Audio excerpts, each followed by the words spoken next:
You know, people often ask, especially since they know we do a lot of stuff with the haulover inlet channels as well, what it's like coming through haulover inlet. Well, if you're coming through haulover on a pontoon boat or a bayliner, it probably feels something like this. Welcome back, crew, to this week's episode of Boneheaded Boaters of the Week.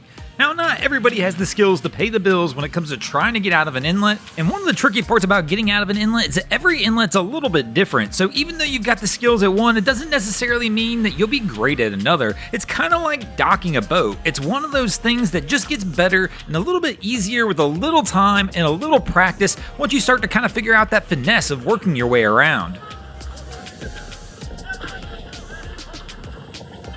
I mean, we can be honest with each other, everything in boating is a learned skill and takes a little time to master. I mean, even the pros had to start somewhere. For example, if you go down to your local marina and you see the guy who's operating the forklift and he goes out there and launches the boat and makes it look so easy, well, he started somewhere. And it probably wasn't with a big boat and a big forklift. They probably gave him the smaller forklift and let him launch some of the smaller boats until he could get all the kinks worked out and get it to where he could do it just right.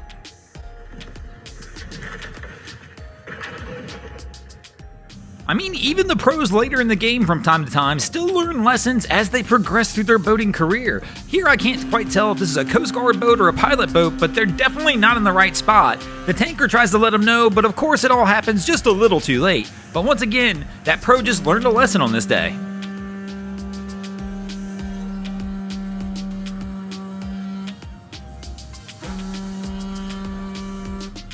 Now, of course, one of the easiest ways to learn these boating lessons is to go ahead and start them young.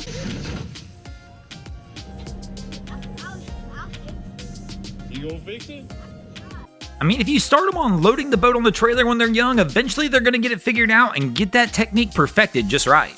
And one of the big things you can try teaching them while they're young is to make good decisions around the water. This is one of the biggest mistakes we see made on Boneheaded Boaters of the Week is people getting out there, getting excited to be around the water for some reason, and just making decisions that wind up putting them in bad situations. I mean, always assess every situation before you get out there and do anything around or on the water, whether you even need to be out there to begin with, because many times the answer is no.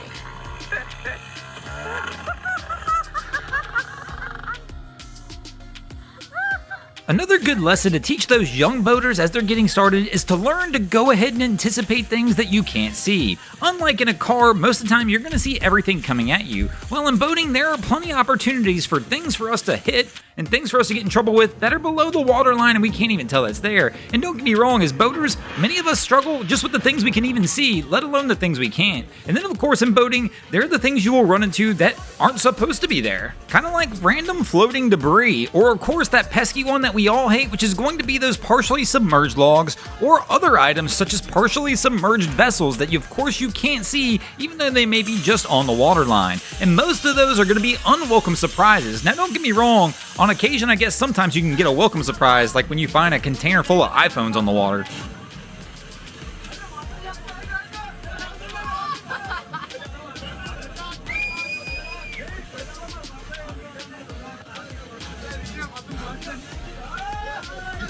Be careful!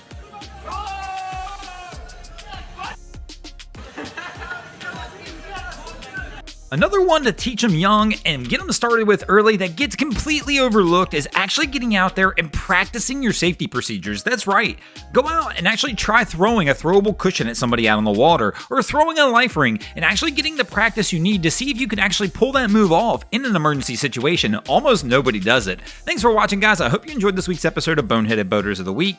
If you ever see anything crazy happening out on your waterways, be sure to hit us up on Facebook or Instagram and let us know, and you might see your stories over here. Just like Addie Skinner, Dennis Unitas, Fiat Tommy, Ivan 4-Wheel Drive, I Foster 366, Tim Davis, and Adam Coolidge did this week. And if you guys haven't already, go ahead and drop an anchor on the subscribe button here.